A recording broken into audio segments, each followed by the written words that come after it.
기도하겠습니다. 하나님, 오늘도 우리가 주님의 임재 가운데서 하루를 시작하게 하시니 감사합니다. 주님, 우리를 많이 사랑하시고 또한 우리를 향해 선하시고 신실하신 주님께서 어떠한 하루를 우리에게 준비해 주셨는지 우리가 기대함으로 또한 주님의 음성 들음으로 하루를 시작하게 하시고, 그래서 이 하루가 우리 가운데 기쁨과 위로가 되며 또한 주님께 영광 돌릴 수 있는 귀한 기회가 될 수 있도록 주여 도와주시옵소서. 주님 그렇게 하실 것을 믿고 감사하며 예수 그리스도 이름으로 기도드립니다. 아멘. 하나님께서 오늘 저에게 주시는 말씀은 누가복음 1장 5절과 6절 말씀입니다. 누가복음 1장 5절과 6절 말씀입니다. 제가 봉독해 드리겠습니다. 유대왕 헤롯 때에 아비야 반열에 제사장 한 사람이 있었으니 이름은 사가랴요, 그의 아내는 아론의 자손이니 이름은 엘리사벳이라. 이 두 사람이 하나님 앞에 의인이니 주의 모든 계명과 규례대로 흠이 없이 행하더라. 아멘. 하나님의 말씀입니다. 누가복음 서론에서는 사가랴와 엘리사벳의 가정에 세례 요한을 주시는 사건으로 시작합니다. 사가랴와 엘리사벳은 둘 다 제사장 가정에서 태어났습니다. 사가랴는 아비야의 반열이라고 하고 엘리사벳은 아론의 자손이라고 합니다.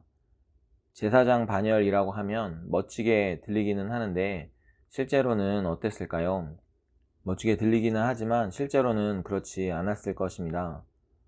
속된 말로 언제적 제사장인가요? 말라기 선지자 이후로 400년, 북이스라엘 그리고 남유다가 멸망한 이후로 600여 년, 이스라엘은 그동안 이 나라 저 나라에 지배당하고 살며 하나님을 향한 이들의 마음은 이전과 같지 않았습니다.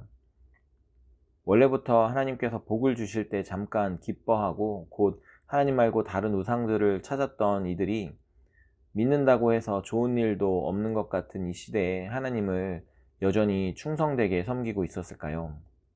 형식적인 종교성에 기대어 이래저래 자기 입속을 채우던 이들이 있었을 것이고 메시아를 고대하는 소수의 사람들이 있었을 것입니다. 그런 중에 사가랴와 엘리사벳의 가정은 어떠했냐면 이들은 자녀가 없었고 나이가 많았습니다. 당시 자녀가 없는 것은 비참한 일이었습니다. 때로 죄악이 원인이라고 규정하기도 했습니다. 그 상황에 그 위치에서 이름도 빛도 없이 사가랴는 충성되게 하나님을 섬겼습니다. 평생을 제사장으로서 하나님을 섬기며 이들에겐 자녀 하나 없었지만 그러한 상황에서도 그 위치에서 이름도 빛도 없이 사가랴는 충성되게 하나님을 섬겼습니다. 그것은 엘리사벳도 마찬가지였습니다.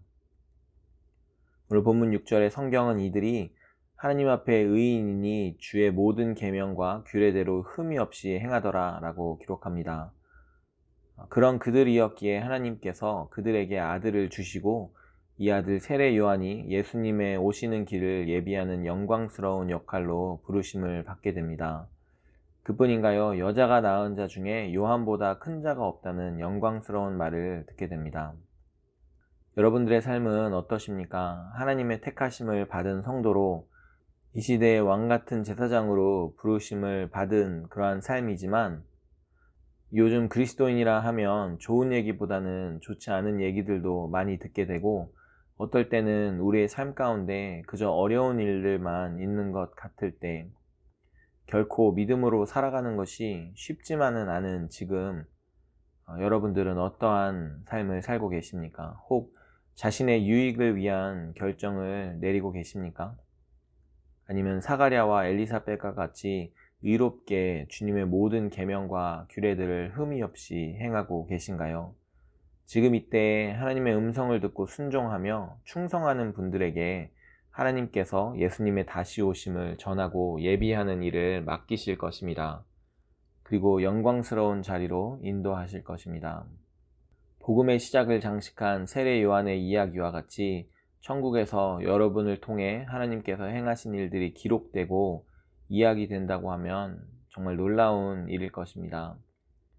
사랑하는 성도 여러분, 주님의 이름으로 축복하며 권면하는 것은 하나님의 부르심을 기억하고 그 말씀 앞에 충성된 자녀들로 서 계시는 저 여러분들이 되시기를 바랍니다. 오늘 하루도 주님의 다시 오심을 기다리며 복음을 전하는 저 여러분들이 되시기를 주님의 이름으로 축원합니다. 기도하겠습니다.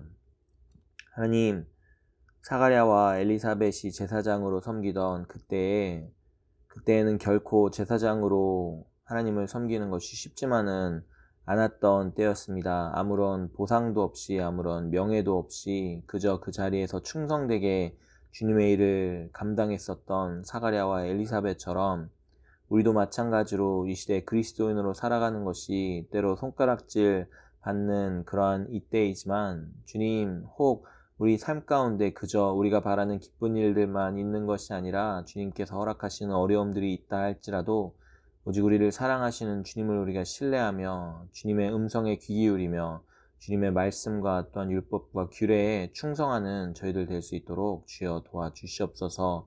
그래서 주님, 우리의 삶을 통해 주님 영광 받아주시고 또한 주 예수 그리스도 다시 오시는 그날을 우리가 준비하고 전할 수 있도록 주님, 우리에게 능력을 더하여 주시옵소서. 주께서 그렇게 하실 것을 믿고 감사하며 예수 그리스도 이름으로 기도드립니다. 아멘. 이 시간 함께 기도하실 때에 우리 교회를 위해서 또 성도님들을 위해서 함께 기도하면 좋겠습니다. 우리 온 세상 교회가 하나님 앞에 정말 크지 않더라도 한 사람 한 사람이 주님을 사랑하고 신뢰하며 또한 주님의 음성 듣고 주님의 말씀 가운데 순종하는 우리가 될 수 있었으면 좋겠습니다. 주께서 우리 가운데 계속해서 임재하시고 말씀하셔서 우리의 심령을 바꾸어 주시고 우리를 훈련시키셔서 우리가 이 시대에 주님의 뜻을 감당하는, 주님의 뜻을 이루는 주님의 제자들 될 수 있도록 주님께서 온 세상 교회를 축복하시고 사용하여 주시옵소서. 함께 기도하며 나가시면 좋겠습니다. 또한 교회 가운데 또 세상에서 육적으로 영적으로 어려움에 처한 우리 이웃들을 기억하시고 또한 주님께서 그들에게 긍휼함을 베푸시고 주님의 능력으로 치유하시고 또한 강건케 하시기를 우리가 함께 기도하며 나가시겠습니다. 함께 기도하시겠습니다.